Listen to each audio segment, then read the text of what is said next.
It was a cold winter evening when Damien Richards, a reclusive millionaire, noticed a frail little girl rummaging through his trash outside his mansion. Shivering and barely clothed, she looked like a ghost in the night. Damien had everything: wealth, power, luxury, yet the sight of this child, desperate and alone, stirred something deep within him.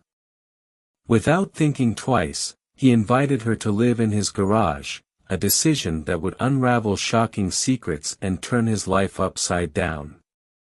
What he found one day, when he entered the garage without knocking, left him frozen in disbelief. Damien Richards had long been the symbol of success in the small, quiet town of Fairview. Known for his shrewd business acumen, he had amassed a fortune through his real estate empire, owning properties and businesses all over the country. Despite his wealth, Damien lived a rather secluded life, shunning public attention and socializing only when necessary. His mansion sat on the edge of the town, surrounded by high gates and guarded by silence. He preferred it that way. Damien's life had always been focused on success, building his empire brick by brick. Yet, beneath the wealth and comfort, he was haunted by loneliness, a void he had never been able to fill since his wife, Claire, passed away years ago. They had no children, and since her death, Damien's heart had hardened. He trusted no one, and most of the people around him saw him only as a distant figure, a cold and calculated businessman. But everything changed one freezing winter evening. As Damien sat by the fire, sipping his whiskey, he glanced out the window toward the snow-covered driveway. There, just by the trash bins, he saw a small figure huddled in the dark, her hands digging through the bags of discarded food. She was barely more than a child, thin, dirty, and dressed in tattered clothes. Damien frowned. What was a little girl doing in his trash in the middle of the night? Curiosity, and something more, drove him to the door. Wrapping his coat tightly around him, Damien stepped outside into the biting cold. "Hey," he called out, his voice firm but not unkind. The girl flinched and looked up, her face pale and gaunt. Her wide, scared eyes met his, and she froze as if caught doing something unforgivable. "What are you doing here?" Damien asked, softer this time, noticing how fragile she appeared. The girl didn't answer at first, her lips trembling, her small frame shaking in the cold. She looked as though she hadn't eaten in days. I am sorry, sir," she whispered, her voice barely audible. "I didn't mean to cause trouble. I was just looking for some food." Damien stared at her, his mind racing. She couldn't be older than 9 or 10. Why was she out here? Where were her parents? His heart, which had long since grown cold, softened just a little. Without another word, he motioned her toward the garage. "You can stay there for now. It's warmer," he said, his tone gruff, but his intentions kind. The girl looked up at him in surprise, her eyes wide with confusion. But she nodded quickly, grateful for any shelter from the cold. Damien led her to the garage, showing her the small heater and an old mattress that had been stored away. "You can sleep here tonight," Damien said. "Tomorrow, we'll figure something out." The girl thanked him quietly, her eyes downcast. Damien left her there, unsure of what to feel. He hadn't planned on this. He was a man who valued control, and this girl had suddenly disrupted the balance of his isolated life. He didn't even know her name. As Damien lay in bed that night, he couldn't sleep. His mind kept wandering back to the girl. Who was she? Why was she alone? He resolved to ask her in the morning, but little did he know, her arrival in his life would unravel secrets that would change everything he thought he knew. The next morning, Damien went out to the garage to check on the girl. She was sitting on the mattress, her knees pulled to her chest. She looked even smaller in the daylight, her face pale, and her hair a tangled mess. "What's your name?" Damien asked, his voice gentle but direct. The girl looked up at him, hesitating. "Lila," she said softly. "Lila," Damien repeated, nodding. "Where are your parents, Lila?" The girl's eyes filled with tears, and she quickly looked away. "I don't have any," she whispered. "They're gone." Damien felt a pang of sympathy but remained quiet, waiting for her to continue. "I've been on my own for a while," Lila admitted. "I don't remember how long. I just find places to stay, and sometimes people give me food. I didn't mean to bother you." Damien's heart sank. He had never been a father, but something about this girl's vulnerability stirred a protective instinct in him. He couldn't let her go back to the streets, not after seeing her like this. "You can stay here for a while," he said, surprising himself. "At least until we figure something out." Lila looked up at him, her eyes wide with gratitude. "Thank you," she said, her voice barely above a whisper. Days turned into weeks, and Lila stayed in the garage. Damien made sure she had warm clothes and enough to eat. He hired a tutor to come by and teach her during the day, not wanting her to fall behind on education. Despite his initial reluctance, Damien found himself growing attached to the girl. Her presence, though quiet, brought a warmth to the mansion that had been absent for so long. Lila, in turn, began to open up to him slowly. She was still guarded, but she smiled more often, and there was a light in her eyes that hadn't been there before. Damien began to look forward to their conversations at the end of each day. He even found himself spending more time at home, eager to check in on her. But as the weeks passed, Damien noticed something strange. Lila was always in the garage, but she was oddly secretive about what she did when he wasn't around. He had given her access to books, toys, and other things to keep her occupied, but there was an unsettling feeling that something was off. Whenever he entered the garage, Lila would quickly close whatever she was working on, her eyes darting nervously.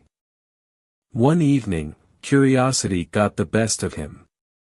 Damien decided to enter the garage unannounced. When he opened the door, what he saw froze him in place. Lila wasn't alone. In the corner of the garage, crouched in the shadows, was a man. He looked gaunt and ragged, his clothes dirty, and his face pale. Lila was standing beside him, her hands clutching his arm as if to shield him. Damien's heart raced, anger and confusion swelling inside him. "Who is this?" he demanded, his voice sharp. Lila's eyes filled with fear, and she stepped forward, trying to explain. "He's my brother," she said, her voice trembling. "Please don't be mad. He's all I have left." Damien stood frozen, his mind spinning. A brother? She had never mentioned a brother. How long had he been hiding here? And why hadn't she told him? "I didn't want to burden you," Lila said, her voice breaking. "We've been running for so long. I was afraid you wouldn't let us stay if you knew about him." The man, too weak to stand, leaned against the wall, his breathing shallow. Damien's anger began to dissipate, replaced by a cold realization. These two children were more broken than he had ever imagined. "Why didn't you tell me?" Damien asked, his voice softer now. "I thought you'd send us away," Lila said, tears streaming down her face. "You've already done so much for me. I didn't want to lose that." Damien sighed, his heart heavy. He had been blindsided, but how could he blame her? She was a child, desperate and scared. He looked at the man, her brother, barely more than a skeleton, and guilt washed over him. He had been so focused on helping Lila that he hadn't considered what she might be hiding. "I'm not mad," Damien said finally, his voice gentle. "But you should have told me the truth." Lila nodded, wiping her tears. "I'm sorry. I didn't know what else to do." Damien looked at the man again. "We need to get him help," he said. "He can't stay like this." Over the next few days, Damien arranged for a doctor to visit the mansion. Lila's brother, whose name was Caleb, was severely malnourished and sick.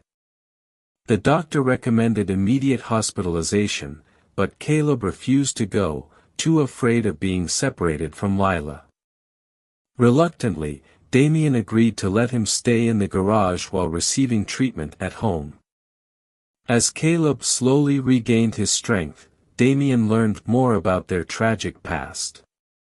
Their parents had died in a house fire years ago, leaving Lila and Caleb orphaned. They had been in and out of foster homes, running away each time to stay together. Caleb had always protected Lila, but in the end, they had both ended up on the streets, struggling to survive. Damien's heart ached for them. He had never known such loss, but he could see the bond between the siblings, their love, their loyalty. It reminded him of what he had lost with Claire. As the days passed, Damien realized something else: he cared for these children more than he had expected to. They had become a part of his life, and he wasn't ready to let them go. One stormy night, everything changed. Damien was working late in his study when he heard a loud crash from the garage. Alarmed, he rushed outside, fearing the worst. When he opened the door, his heart dropped. The garage was in chaos. Tools and boxes were scattered everywhere, and the window had been shattered. But more horrifying was the sight of Caleb, lying unconscious on the floor, blood trickling from his head. Lila was beside him, crying hysterically, her hands shaking. He tried to protect me," she sobbed, her voice barely coherent. "Someone tried to break in." Damien's mind raced. Someone had attacked them. Who? Damien demanded, his voice hard. Who did this? But before Lila could answer, a shadow moved in the corner of the garage. Damien spun around, his eyes locking onto a figure standing in the darkness. It was a man, tall, burly, and dressed in all black. His face was obscured by a mask, but his presence sent a chill down Damien's spine. Instinctively, Damien stepped in front of Lila, shielding her with his body. "Get out," he growled, his voice low and dangerous. The intruder hesitated for a moment, then turned and bolted out the broken window, disappearing into the night. Damien's heart pounded in his chest as he crouched down beside Caleb, checking his pulse. He was still alive, but barely. "We need to get him to the hospital," Damien said, scooping Caleb up into his arms. Lila, still sobbing, nodded and followed him out. That night, as Caleb was rushed into surgery, Damien sat in the waiting room with Lila, his mind spinning. Who had attacked them? And why? It wasn't until the following day that the pieces finally fell into place. The police had been investigating the break-in and discovered that the man who had attacked them was someone from Caleb's past, one of the foster parents they had run away from. He had been abusive, and when they fled, he had been searching for them ever since, desperate to reclaim control over the children he had once tormented. Damien felt a cold rage settle in his chest as he learned the truth.